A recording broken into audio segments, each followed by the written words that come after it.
What would you call the Fantastic Four if Snoop Dogg joined the team? The High Five.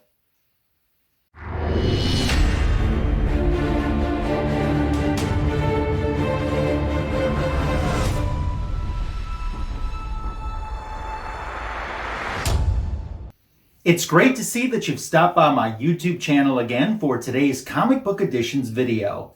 I certainly appreciate it. Today's video is going to be comprised of 3 sections. I'm going to show off some recent additions to my collection that you haven't seen me show. And then I'm going to recap 2 AOKs that I received last week that I did live pop-up streams for. In case you missed those, we'll be showing those again in today's video. Thanks again for stopping by. So the beginning, my recent additions, is kind of a continuation from Comic Book Editions Volume 91. That's the pop-up live feed I did this past Friday with Comics for Thomas. In the live stream, I showed a bunch of books that I didn't know I was going to get, that he AOK'd me. But there were a stack of books that I knew for sure I was getting because I bought them. They were from Canadian sellers, and Thomas lives in Canada, so I just had them shipped to his house, and he was kind enough to hold on to them and then ship them with this latest AOK that he sent me. So I told you I had a stack, and I told you today would be the day that we look at that stack of back issues that I picked up. So that's what we're going to get started doing. Oh, by the way, new and recent subscriber shoutouts will be coming in this video as well. I gave you a little preview of this one at the end of the live stream. I said, I'll give you a little taste, a little peek of something that you're going to see in today's video, and that was X-Men Volume 1, issue number 125. So not only was this a purchase, it also was an AOK. I purchased the book, but unbeknownst to me, Thomas had it pressed. So the pressing was an AOK gift to me, and Thomas said the book looked beautiful before the pressing, but after the pressing here, it's absolutely gorgeous, and I'm so happy to have this. I can't believe that I didn't have this book already. I'll tell you the reason why I think it is. I think this cover is cool. I love the concept of it. But I wish that Phoenix was filled in, not just like the red shadowy form.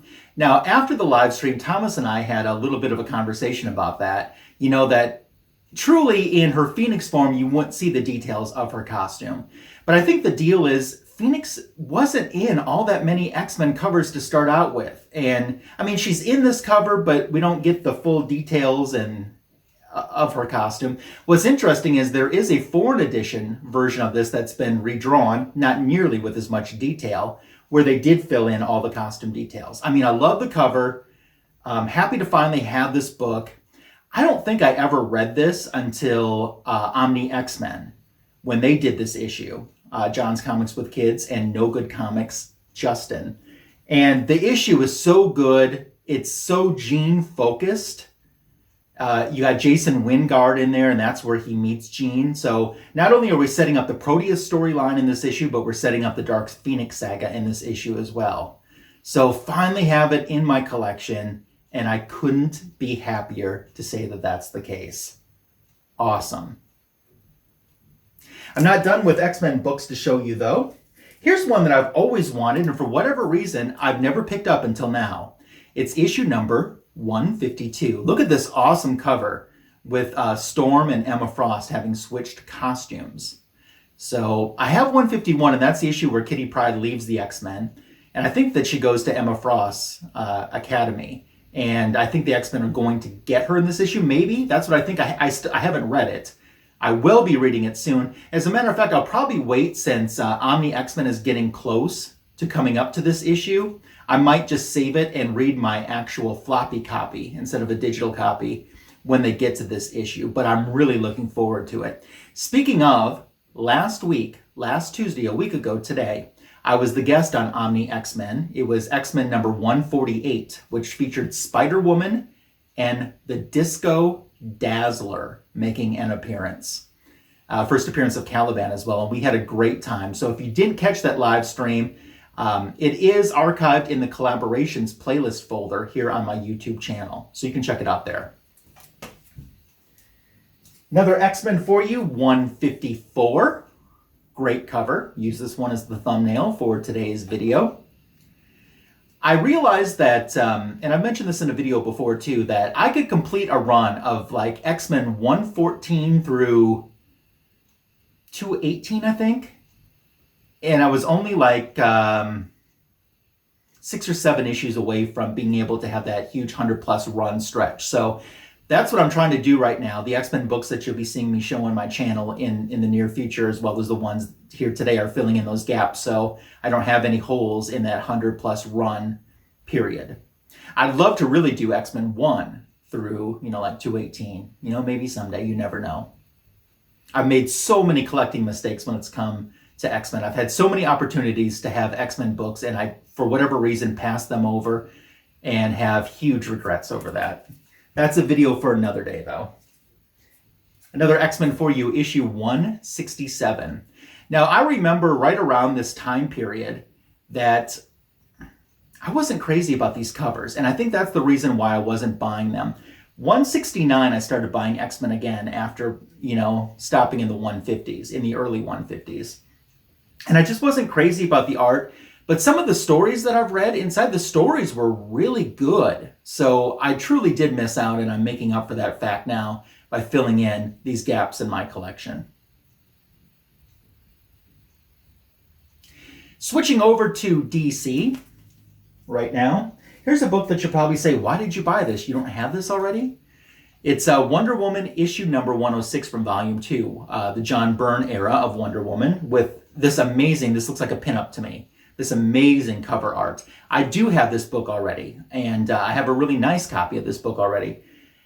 I'm going to try an experiment with this comic book. So if everything goes according to plan, you will be seeing how my experiment turned out sometime in the future on my channel with this book. That's if everything goes according to plan. So let's keep our fingers crossed, and we'll see what happens. But I needed an extra copy of a Wonder Woman issue to try this experiment. So this is the one that I selected. So a little bit of mystery for you now. Hopefully to be continued on the future of my channel here. But I got it. And this is as minty can be.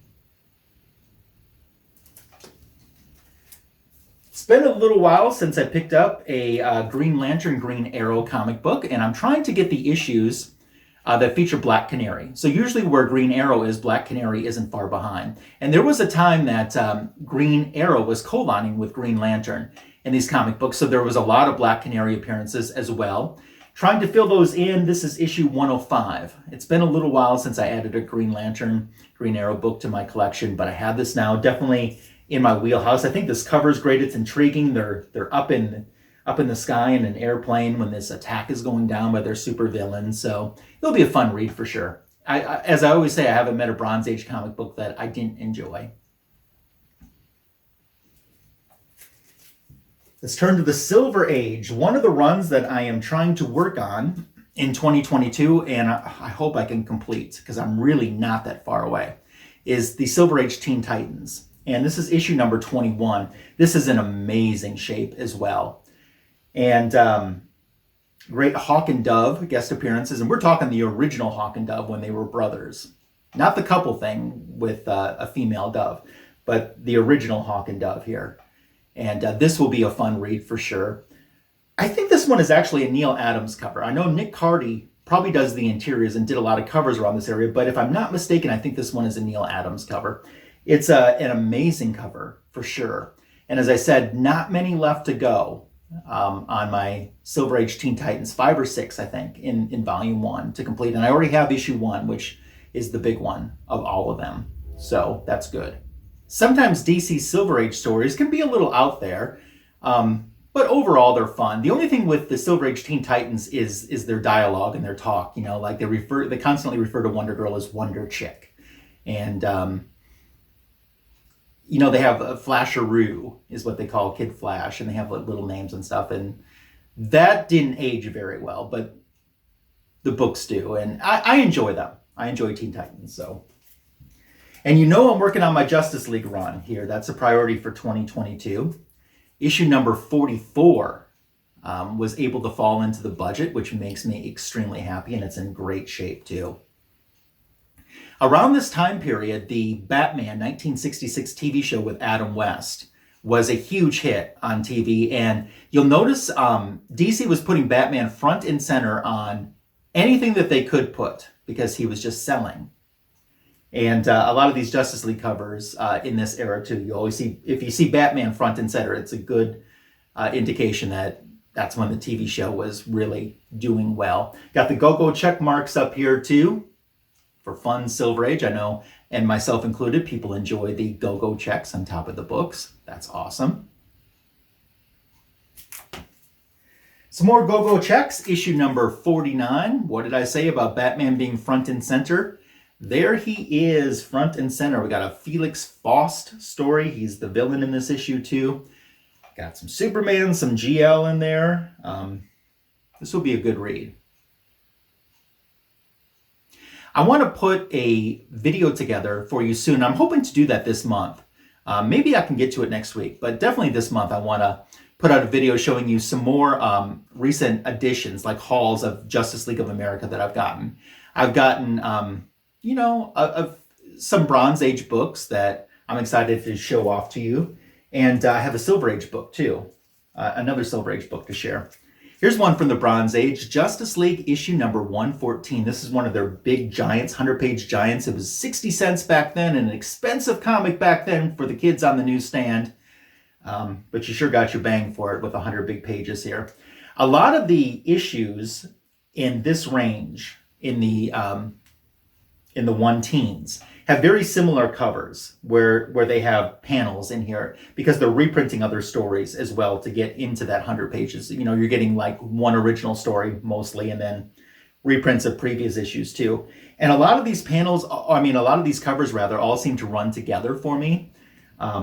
So I'm going to be happy to get that portion of my collection completed because I never can remember which ones I have and which ones I don't. I've looked at them so much to see which ones I need that it all starts to blur together. So thank goodness for that CLZ app that's coming through for me like it always does. So that's a rundown for you of my new comic book purchases. I want to show you some books that were A-OK to me and recap those. But before I do, I want to give a shout out to some new and recent subscribers to my channel. Couldn't do this without you, nor would I want to. We're getting close to 600 subscribers on my channel, which is awesome to see that growth. It means the world to me for the support that you give me. Thank you and hello to new and recent subscribers that include Anna Meyer, Glenn Clark, Ray ATL, and Kenyatta Street. Thank you all for being new and recent subscribers to my channel. While I'm throwing out shout-outs, even though she's not a new and recent subscriber, I do want to shout out and thank Silver-Haired Bronze Age Babe.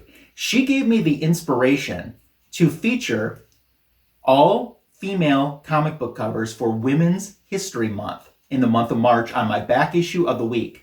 That's the YouTube shorts that I drop each Monday here on my channel. So if you haven't had a chance to check that out, make sure to do so. You get to learn a lot about the comic book. And all this month, it's female comic books that are being featured for International Women's History Month. So thank you, Shebab, for inspiring me to do that. The rest of the books that I have to show you in these next two segments are recaps of AOKs that I received. It's been raining AOKs in my house, which is awesome. This community is so cool. And I did 2 pop-up live streams last week. Just kind of went, hello, I'm live, and opened these up. And I know sometimes that those live streams, when you see that they're an hour or longer, you kind of think, oh, I'll get to it later, and maybe you never get to it. And I don't want you to miss out on some of the books that I showed on there. So I'm going to go a lot faster in this segment because I really stopped and took my time in the live feed, which you can go back and check out if you want to get some more information about these books or see my reaction when I realized that I had these books. But these are the books that Comics for Thomas AOK'd me, which I showed in the live feed this past Friday.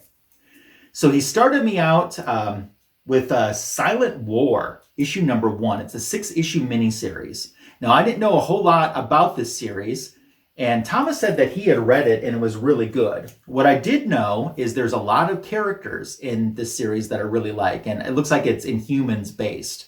and I'm an Inhumans fan. Here's issue number 2. And if you're guessing correctly that he AOK'd me the entire 6 issues, you're right.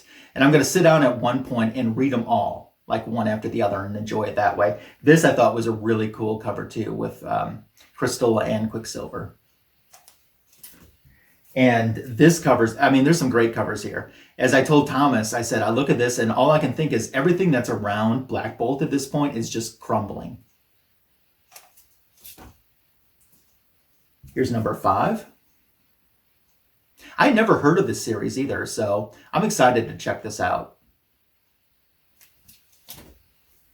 And here's the final issue, issue number 6.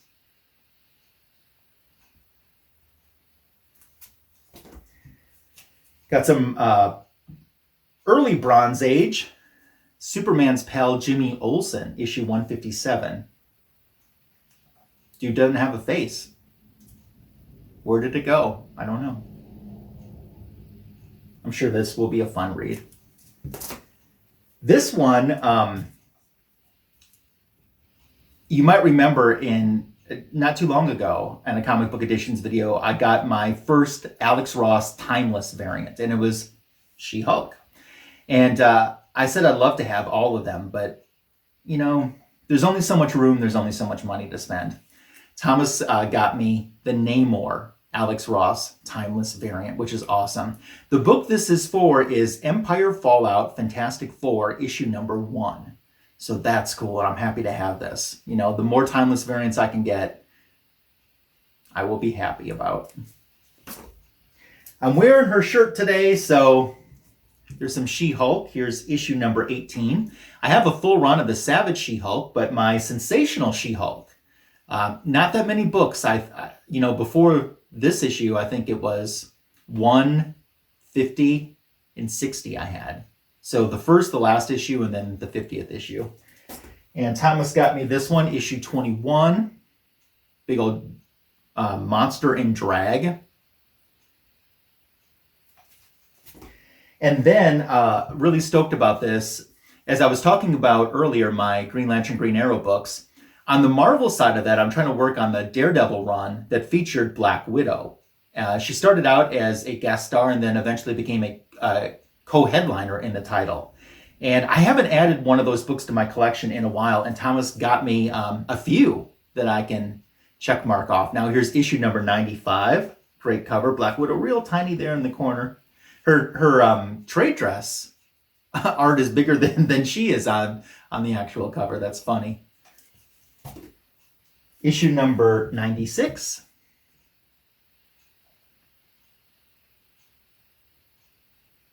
I've enjoyed these stories so much. Don't have a lot of Daredevil in my collection, but now that I'm getting more, and the ones I read, they're really good, and I love this Black Widow era of Daredevil. And here's issue 112 to wrap up my recap of the AOK that Comics for Thomas sent me.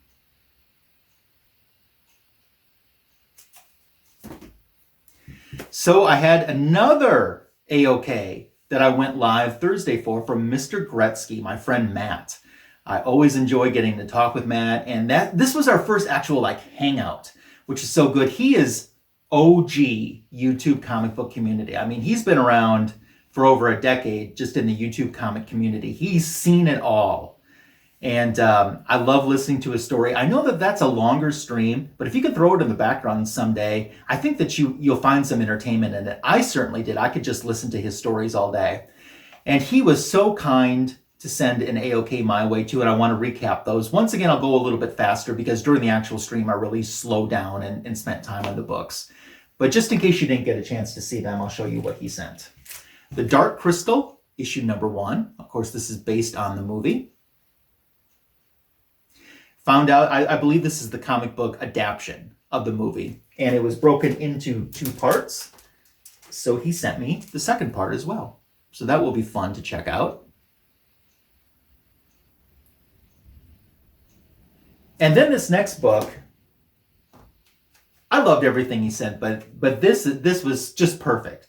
Mr. Gretzky, Matt, he's a Archie fan too. And look at this. It's Archie 1941.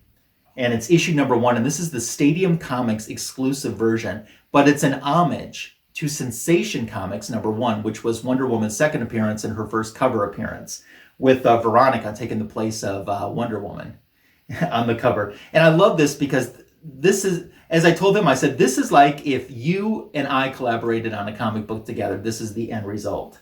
So this is so super cool. And I knew this existed and I wanted one of these. And I don't know how he knew I wanted one of these, but he probably knew that you can't go wrong with something Wonder Woman based with me. And I'm happy to have one of these. This is the first, I think, Wonder Woman homage cover that I have of someone else's title that is homaging Wonder Woman. There's not a lot of them out there. There's a few, and I need to get the rest, but this is a cool one to have. He sent me some slabs. Yeah. This is pretty cool. Fantastic Four, number 645. And if I'm remembering correctly, this is the final issue of Fantastic Four before they ceased publications for several years. And you see the yellow label. It's signed by Michael Golden. And he signed it pretty tiny in black right in this vicinity here. And there's a lot of dark on the cover. It took me a moment when I was looking at it originally. I'm like, I know it's got to be signed somewhere. It's got the yellow label, but I don't know where. And then I finally found it up there, which is probably one of the more appropriate places to put it, so it would show. This is also my first CBCS slab that's in my collection now, so that's pretty cool. It won't be the last. I got a CBCS coming later this year, but this is cool to have right now. And it was signed at Florida SuperCon back in, I think, 2015. So, awesome. It's great. And he wasn't done sending me FF slabs either. Issue number 61 from Volume 1 of Fantastic Four. This was the first thing I pulled out of the AOK. I was like, whoa! Great cover. This is a cover you don't see a lot of people show very often on their channels or on their Instagrams or stuff too. Sandman on it. Presents very well. It's a 5.0, but to me it presents a lot nicer than a 5.0. I think it's held up quite well. So, you know, I show a lot of DC on my channel, but I'm a Marvel fan too, and I do love the FF. And more FF in my collection is always a good thing. And then one more thing that he got for me. Dan Parent was doing a appearance in his area at a comic book store.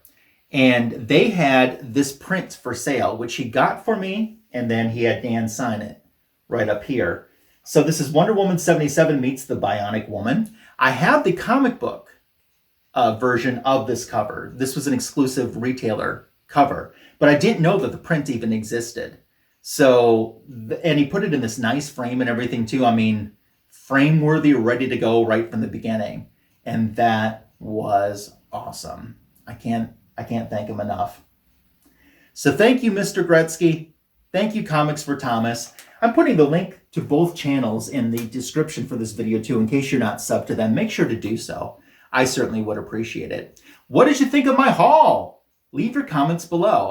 I'd love to hear what you have to say about it too, and dialogue with you, because your comments are always welcomed, encouraged, and appreciated. Subscribe to my channel if you haven't already. Share the channel and this video with someone that you think might be interested in it. And it's another great way to show support to my channel. Give this video a thumbs up, a heart, a like, because that helps too in the algorithm. You're awesome. Appreciate you so much. And I look forward to visiting with you with our next comic book editions video soon. And by the way, we're not all that far away from episode 100 of Comic Book Editions, which I have something extra special planned for. We'll talk about that more in detail when we get closer. Have a great rest of your day and take care.